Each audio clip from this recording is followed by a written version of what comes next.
Bem-vindo, bem-vinda a mais um programa do canal Em Gotas em Vídeo. O nosso tema de hoje é processo para desenvolver um plano estratégico. A gente às vezes ouve planejamento estratégico, né? Fica um pouco receoso de ser uma coisa de especialistas, mais voltado para grandes empresas, grandes negócios. Mas não é nada disso. Planejamento estratégico é útil também para pequenas empresas, até para situações familiares, como uma viagem, como alguma coisa que você precisa se preparar para que a gente conheça um pouquinho mais como funciona isso de uma maneira bastante clara, a gente trouxe um pedaço do nosso curso na Udemy, que também vai estar disponível agora em junho na PUC, sobre o processo da estratégia ou sobre planejamento estratégico, para derrubar de vez esse mito de que é uma coisa complexa ou inatingível pelas pessoas comuns. Como sempre, o programa gera uma pergunta, e a pergunta de hoje é: mas qual o processo para se desenvolver um plano estratégico? Bom programa e boa aula. Planejamento estratégico não é nada complicado, é um processo como qualquer outro processo de trabalho, a gente vai entender ele como um todo agora. Por outro lado, o planejamento estratégico não serve só para uma grande empresa, para um negócio de médio porte, ele serve para um pequeno negócio também e até para uma família. Quer ver? Eu vou contar uma historinha que poderia ter acontecido com qualquer pessoa e depois vamos tentar enquadrar essa historinha nesse processo que nós estamos vendo aí em frente. Uma família de classe média morava no subúrbio de uma grande cidade e tinha um filho. Vou botar o nome do menino de Joãozinho. E a família consegue juntar um bom dinheiro, até porque o pai está metido em um projeto importante na empresa e recebe horas extras. E ela consegue comprar uma casa própria. Matriculam um Joãozinho num colégio próximo de casa, consequentemente um colégio daquele bairro. E é um bairro de pessoas que têm mais tempo. Consequentemente o colégio é um pouco caro, mas o pai acha que consegue pagar. Joãozinho chega no primeiro dia de aula e diz: pai, mãe, nossa, vocês são demais, esse colégio é maravilhoso. O pai diz assim: Joãozinho, tempo para mim.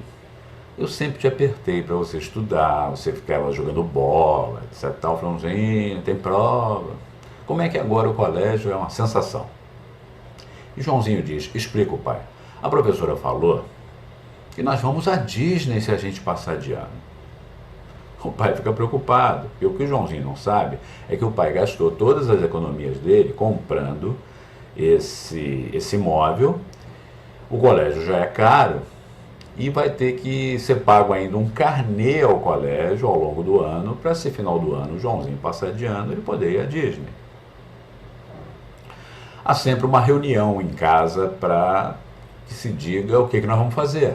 A mãe se reúne com o pai e um avô, senhor viúvo, pai do pai, mora com a família. E o pai de Joãozinho começa a explicar à família que está preocupado porque ele vai ter que dizer a Joãozinho que nesse primeiro ano ele infelizmente não vai à Disney, porque não vai ter dinheiro para pagar o carnê mensalmente.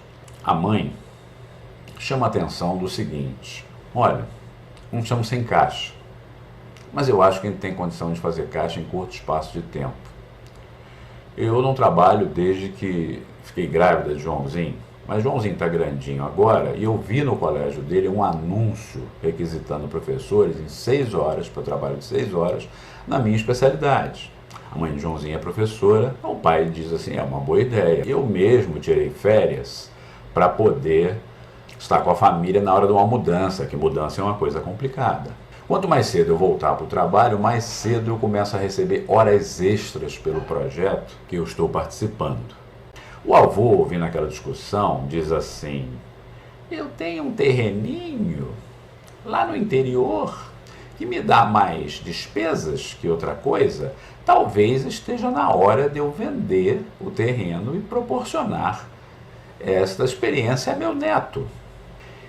E o comando da família decide, como uma reunião de diretoria também decide uma grande empresa, que Joãozinho irá à Disney sim. Mas, Walter, o que isso tem a ver com o slide que você está apresentando? Pessoal, planejamento estratégico é uma máquina, que nem qualquer máquina. Uma máquina de moer carne, a gente tem entrada, joga a carne por cima dela, aquelas antigas, né? Aí a gente agrega valor picando a carne. Algumas carnes acabam não sendo tão bem picadas, a gente retorna a carne para o topo da máquina. E no final a gente tem um valor agregado, que é pedacinhos de carne que só eles conseguem fazer o recheio do pastel, o molho à bolonhesa e assim por diante. Essa máquina, planejamento estratégico, funciona igualzinho à máquina de moer carne. As entradas dela, as carnes, são 4 entradas de 2 tipos. Informações do ambiente externo, vocês estão vendo aí, logo no início dela. Ou seja, tendências positivas à minha empresa e tendências negativas a ela. São as oportunidades do mercado e as ameaças. No caso de Joãozinho, nós temos uma grande oportunidade, que é o Joãozinho se integrar ao colégio dele e ter uma experiência de uma viagem internacional, que traz uma bagagem muito grande a qualquer indivíduo. Mas nós temos uma grande ameaça do mercado, que é o colégio vai à Disney de qualquer maneira. Se Joãozinho não for, vai acabar sendo alvo de bullying dos colegas. Nós também temos 2 informações necessárias do ambiente interno, logo a seguir na máquina, que são as forças e as fraquezas que tem a nossa organização. As fraquezas da organização de Joãozinho, que é a família dele, a gente pode resumir na falta de caixa. Nós não temos dinheiro para mandar Joãozinho à Disney num primeiro momento. Mas existem forças na minha família, porque a família tem ativos. O pai e a mãe têm conhecimento suficiente, ativos intangíveis, para que eles consigam fazer esses ativos virarem recurso, virarem dinheiro. O avô tem um ativo tangível, um terreno lá no interior. Também pode fazer esse ativo virar dinheiro. Essas coisas passam por essas engrenagens da máquina, que são chamadas de modelo, porque essa máquina ela não é tocável, ela não é física, ela é virtual. Então, uma máquina virtual é chamada de processo. Esse processo tem uma primeira saída bruta, igual aquela carne que a gente moeu, mas ficou ainda um pedaço e teve que voltar para dentro da máquina. Esse primeiro produto na saída da máquina chama-se estratégia. Estratégia é muito genérica. Aumentar o EBITDA da empresa em 5%, mas o que cada área tem que fazer para que esse EBITDA aumente? Estratégia também retorna para a máquina para que a gente faça uma avaliação. A gente vai conhecer isso ao longo do nosso curso, uma avaliação estratégica para ver se aquela estratégia é boa ou não. Até porque existem estratégias conflitantes no planejamento. No caso do Joãozinho aconteceu. O pai apresentou a estratégia, Joãozinho não irá à Disney esse ano. Mas a mãe convenceu ao pai que Joãozinho poderia ir à Disney esse ano sim. Então Joãozinho vai à Disney. Nós temos 2 estratégias que não podem conviver, ou é uma ou é outra, ou vai ou não vai. Essa avaliação consegue fazer essa separação. Um outro objetivo da estratégia voltar para dentro da máquina é que ela seja desdobrada na segunda saída da máquina, essa que vocês estão vendo aí à direita em cima, que são os objetivos estratégicos. A diferença entre objetivo estratégico e estratégia é que estratégia é geral para toda empresa e objetivo tem dono, responsável, área. Olha aí abaixo do objetivo que tem aí o responsável. No caso da história de Joãozinho, a estratégia Joãozinho vai à Disney acabou sobrando para 3 áreas da família. Então, uma estratégia normalmente acaba desdobrando em 3 objetivos estratégicos, em média, para 3 áreas da empresa. Que áreas que tem que se envolver para Joãozinho ir à Disney? Ora, na cabeça da gente já vem o pai e a mãe. Se eles não fizerem nada, o menino não vai à Disney.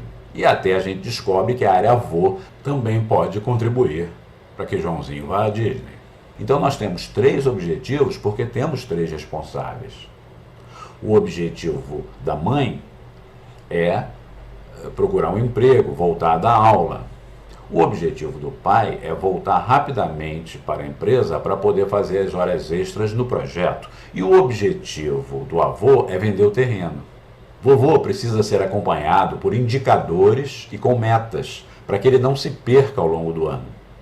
Daí, objetivo estratégico, indicador, meta responsável. E se vovô fosse realmente uma área empresarial, ele teria que desdobrar mais ainda esse vender o terreno para que os seus funcionários entendessem o que tem que ser feito. Para vender um terreno, eu consigo pensar em pelo menos 3 ações. Primeiramente é precificar. A gente sabia o valor do terreno quando comprou, mas não sabe hoje. Tem que consultar um especialista para colocar preço. Segundo, anunciar. Quem não anuncia não vende. Terceiro, desembaraçar junto aos órgãos responsáveis para que a gente consiga vender o terreno. Então, o objetivo estratégico acaba desdobrando em várias ações, que se forem muitas ações, em vez da gente fazer um plano de ação, a gente faz um projeto. E é assim que funciona a máquina, seja para uma família, seja para uma pequena empresa, seja para uma grande empresa. E aí, gostaram? Se gostaram, cliquem na mãozinha, logo abaixo do nosso vídeo, inscrevam-se no canal e se quiserem ler o post original que gerou esse programa e esse pedaço de aula, cliquem no link também logo abaixo e leiam o artigo. Se gostaram bastante a ponto de desejar fazer o curso completo na Udemy, o endereço também está logo abaixo. Vale a pena conhecer, pelo menos de uma forma geral, o programa do curso. Esperamos você no próximo programa. Até lá!